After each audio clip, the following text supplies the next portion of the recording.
একটা কথা আছে, নিজের বাড়ির ঘাস নিজের গরু কখনো খায় না, এরকম একটা কথা আছে। সেম ফেসবুকে আপনি যারা কাজ করতেছেন, নিজের এলাকায় আপনি ভিডিও করেন, মানুষে বলবে কি, বলবে পাগল, কি করে না করে, কোনো কাজ কাম নাই, এই কথা বলবে। আপনি ভিডিও করেন বা যেটাই করেন ফেসবুকে বা অনলাইনে যেটাই করেন, আপনি একটা কিছু করেন, দেখবেন এলাকার মানুষ মানে এমন কিছু বলবে যে আপনার মনটা ভাঙে যাবে। আসলে ভাই কথা তো আগেই বললাম যে নিজের এলাকার নিজের সম্মান থাকে না। আর আপনি সফল হন, সফলতা পান, দেখবেন আপনার পিছনে মানুষ ঘুরতেছে। আর সফলতা পাওয়ার আগে ভাই অনেক কিছুর সম্মুখীন হতে হয়, ব্যর্থতা, অনেক মানুষের অত্যাচার, অনেক মানুষের অবহেলা, অনেক মানুষের কথা শুনতে হয়। এই জিনিসটা শোনার পরেও যদি আপনি সফলতা হতে পারেন, এই জিনিসটা এই জিনিসটা শোনার পরেও যদি আপনি সফল হতে পারেন, তাহলে আপনি প্রকৃত সফল।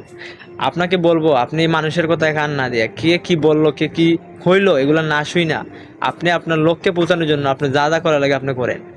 আপনাদের একটাই কথা বলবো, নিজের এলাকায়